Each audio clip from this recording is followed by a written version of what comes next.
Assalamualaikum. Nama saya Hazim. Nama saya Aziz. Hai, Assalamualaikum. Nama saya Nur Syazana binti Syaharuddin. Hai, Assalamualaikum. Nama saya Nurul Nabiha binti Rizal. Hai, Assalamualaikum. Nama saya Siti Sarah binti Azaini. Apakah konsep khalifah berdasarkan Al-Quran? Konsep khalifah berdasarkan Al-Quran adalah manusia perlu mengabdikan diri kepada Allah. Oleh itu, macam mana kita nak kecapi benda ni? Benda ni kita boleh kecapi dengan kita ikut perintah Allah dan tinggalkan larangannya. Contohnya, kita ikut perintah Allah dengan solat 5 waktu dan puasa di bulan puasa. Dan kita juga perlu hindari perkara yang dilarang Allah. Contohnya, meminum arak dan memakan harta anak yatim. Khalifah juga bermaksud manusia yang memerintah umat Islam. Contohnya, memerintah untuk melakukan perkara-perkara yang baik. Khalifah juga berperanan untuk mengembangkan agama Allah. Khalifah juga berperanan untuk halang manusia daripada melakukan perkara maksiat. Khalifah diperlukan bagi mengelakkan daripada bencana berlaku seperti yang berlaku kepada kaum Ad. Hal ini kerana kaum Ad telah dimusnahkan kerana menyekutukan Allah. Apa pula konsep khalifah berdasarkan hadis? Khalifah berdasarkan hadis pula bermaksud wali atau pengganti yang diberikan oleh Allah. Ia juga dianggap sebagai pemimpin untuk menjaga keharmonian di muka bumi. Terdapat pelbagai hadis yang menerangkan tentang konsep khalifah. Antaranya, wa kaifa man khabalan ta'lu la wa batanatin al-munkar an tanha wa batanatin al-munkar an wa tanha bil ma'ruf ta'maruhu batanatana wa lahu illa waliman ma manha alaih yaghalabu man ila wa huwa wuqi faqad syarraha. Maksudnya, tidak ada seorang pemimpin kecuali memiliki 2 orang teman karib, teman yang suruh membuat kebaikan dan juga larang buat kemungkaran. Seorang teman yang ajak buat kerosakan, maka sesiapa yang terjaga dari keburukan, ia terjaga dan termasuk antara yang menang di antara keduanya. Hadis ini membuktikan bahawa khalifah akan diuji dengan pelbagai tentangan, iaitu 2 jenis sifat manusia yang berbeza. Oleh itu, khalifah hendaklah menahan diri daripada melakukan perkara mungkar. Oleh itu, khalifah yang berjaya perlu hindari daripada perkara mungkar dengan mengamalkan amar ma'ruf dan nahi mungkar. Pada hari ini, saya ingin menerangkan tentang konsep insan kamil berdasarkan Al-Quran. Insan kamil adalah 2 perkataan yang mempunyai berlainan maksud. Insan adalah manusia, manakala kamil ialah sifat yang sempurna sebagai hamba Allah SWT. Insan kamil merupakan mukmin yang sempurna sifatnya dari segi akhlak. Antara kriteria insan kamil adalah mereka yang sentiasa mengingati Allah SWT dengan sentiasa mendirikan solat 5 waktu, berpuasa di bulan Ramadan, mengeluarkan zakat dan menunaikan haji bagi yang mampu. Insan kamil juga adalah insan yang seimbang amalannya bagi dunia dan akhirat. Konsep insan kamil selalu dikaitkan dengan hubungan manusia dengan Allah SWT, hubungan manusia sesama manusia dan hubungan manusia dengan alam semesta. Perkara ini dapat dibuktikan dalam surah Al-Anfal ayat 2 hingga 4 yang bermaksud, sesungguhnya orang-orang yang beriman itu, yang sempurna imannya ialah mereka yang apabila disebut nama Allah dengan sifat-sifatnya, gemetarlah hati mereka, dan apabila dibacakan kepada mereka ayat-ayatnya, menjadikan mereka bertambah iman, dan kepada Tuhan mereka jualah mereka berserah. Iaitu orang-orang yang mendirikan sembahyang dan yang mendermakan sebahagian daripada yang kami kurniakan kepada mereka. Mereka lah orang-orang yang beriman dengan sebenar-benarnya. Mereka akan mendapat pangkat-pangkat yang tinggi di sisi Tuhan mereka dan keampunan serta limpah kurnia yang mulia di syurga. Seterusnya, saya ingin menerangkan konsep insan kamil berdasarkan hadis.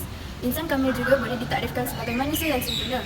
Di muka bumi ini tiada manusia yang sempurna melainkan kekasih Allah, iaitu Nabi Muhammad SAW. Menjadi manusia yang sempurna perlu memiliki sikap yang lebih baik untuk diteladani. Antara salah satu sikap insan kamil ialah bertawakal dan berusaha untuk mendapatkan sesuatu perkara. Perkara ini dapat dibuktikan dalam hadis riwayat Tirmizi yang bermaksud, sekiranya kalian bertawakal kepada Allah SWT dengan tawakal yang sebenarnya, pasti kamu akan diberi rezeki seperti burung diberi rezeki. Burung itu terbang di waktu pagi dalam keadaan lapar dan kembali di waktu petang dalam keadaan kenyang. Assalamualaikum warahmatullahi wabarakatuh. Jadi hari ini saya akan membincangkan tentang kesan pelakuan dosa terhadap Al-Insan Al-Kamil. Seperti mana yang kita ketahui, Al-Insan Al-Kamil ini merupakan seorang khalifah, iaitu bermaksud sempurna dari segi akhlaknya. Jadi setiap manusia diciptakan oleh Allah mempunyai perbuatan dosa yang mereka lakukan. Jadi apa itu dosa? Dosa itu merupakan satu perbuatan yang dikeji dan tidak disukai oleh Allah Subhanahu Wa Taala. Dan perlakuan dosa ini juga merupakan perlakuan yang buruk dan memberikan kesan yang negatif terhadap masyarakat. dosa juga terdapat perkataan lain seperti al-jum dan al-zambi. Jadi sebagaimana yang kita ketahui, dosa juga kalau dilakukan oleh seorang manusia pastinya akan dikenakan hukuman yang setimpal, iaitu sama ada di dunia ataupun di akhirat kelak. Selain itu, daripada segi sudut sains dan psikologi, dosa ini apabila dilakukan oleh seorang, mereka akan hidup dengan rasa tidak tenang dan tidak tenteram. Kenapa? Hal ini kerana mereka telah melakukan dosa dan mereka sangat betul lumus untuk menutupi kesalahan mereka. Di dalam Quran terdapat sebuah kisah tentang pelakuan dosa, iaitu daripada Nabi Nuh yang berlakunya azab banjir besar kepada masyarakat mereka kerana melakukan dosa yang telah melampaui batas. Justru pelakuan dosa ini sangat memberikan impak yang negatif terhadap masyarakat, dan marilah sama-sama untuk kita tingkatkan keimanan dan meninggalkan segala larangan Allah Subhanahu Wa Taala. Jadi selanjutnya adalah kesan pelakuan dosa terhadap individu yang bergelar khalifah, iaitu al-insan al-kamil. Apakah antaranya kesan yang berlaku terhadap individu yang melakukan dosa? Antaranya ialah hatinya akan menjadi gelap, iaitu seperti umpama gelapnya malam. Jadi apabila hati seorang hamba itu menjadi gelap dan tidak tenang, maka mereka akan jauh tersesat daripada kebenaran Allah Subhanahu Wa Taala. Oleh itu terdapat cara untuk kita menghindarkan diri daripada melakukan perbuatan dosa. Antaranya adalah kita perlu membanyakkan istighfar dan bertaubat kepada Allah Subhanahu Wa Taala, iaitu dengan memohon keampunan kepada Allah agar kita dapat menghindarkan diri daripada mendapat dosa dan melakukan perbuatan dosa kembali. Alright, akhir sekali saya ingin berkongsi tentang satu dalil, iaitu firman Allah Subhanahu Wa Taala, wa ta'awanu 'alal birri wat taqwa, iaitu yang bermaksud padahal kita bersama-sama untuk saling bantu-bantu menyebarkan atau melakukan kebaikan dan saling bantu-bantu untuk menghindarkan perbuatan dosa. Kesan pelakuan dosa terhadap masyarakat. Pelakuan ini akan memberikan impak yang tidak baik terhadap masyarakat. Ini disebabkan kerana oleh perkembangan teknologi yang sangat pesat pada masa kini. Seperti contoh media sosial. Media sosial seperti Facebook, Instagram, Twitter dan TikTok. Ini kerana segelintir masyarakat menggunakannya sebagai platform untuk mempromosikan maksiat yang mereka lakukan dan mempromosikan terhadap masyarakat sekeliling. Islam amat mencegah perbuatan maksiat dan dosa. Ini kerana perbuatan ini akan mendapat kemukaan daripada Allah dan balasan neraka. Perbuatan dosa ini akan menimbulkan fitnah dan aib dalam kalangan masyarakat. Seterusnya, ini akan memberikan impak yang buruk terhadap seseorang individu yang bersifat khalifah dan al-insan al-kamil.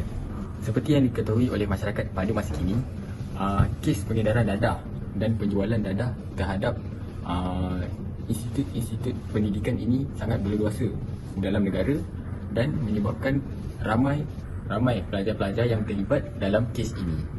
Dengan ini, imej institusi-institusi pendidikan yang terlibat akan tercemar dan namanya akan dikenali oleh orang ramai. Seterusnya, Islam menggalakkan manusia supaya dapat menjauhkan diri daripada perbuatan dosa. Hal ini demikian kerana manusia tidak terlepas daripada sebarang kesalahan dan kesilapan yang mereka lakukan. Kerana itu satu lumrah kehidupan bagi seseorang manusia. Antara galakan yang diajar oleh agama Islam, sekiranya seseorang individu yang telah melakukan dosa, antaranya kita hendaklah mendekatkan diri kepada agama. Sebagai contoh, apabila seseorang individu telah melakukan perbuatan dosa, mereka hendaklah segera beristighfar kepada Allah, erti kata memohon keampunan daripada Allah. Kenyataan tersebut dapat dibuktikan di dalam surah An-Nur ayat ke-10, iaitu beristighfarlah kepada Allah, sesungguhnya Allah itu Maha Pengampun. Yang kedua, antara galakan untuk menjauhkan diri daripada perbuatan dosa dengan mempraktikkan ilmu pengetahuan yang baik. Agak-agak apa yang dimaksudkan mempraktikkan ilmu pengetahuan yang baik? Mempraktikkan ilmu pengetahuan yang baik dalam kehidupan seperti kita telah diajar untuk menyempurnakan wuduk sebelum melakukan solat 5 waktu. Seterusnya, amalan-amalan soleh yang dilakukan dapat menghapuskan dosa-dosa kecil. Sebagai contoh yang telah dibuktikan di dalam sebuah dalil yang berbunyi, A'udzubillahi minasyaitonir rajim, in tajtanibu kaba'ira ma tunhauna anhu nukaffir ankum sayyi'atikum. Surah An-Nisa ayat 31, yang membawa maksud, jika kamu menjauhkan dosa-dosa besar yang dilarang kamu melakukannya, kami akan ampunkan kesalahan-kesalahan, iaitu dosa kecil kamu.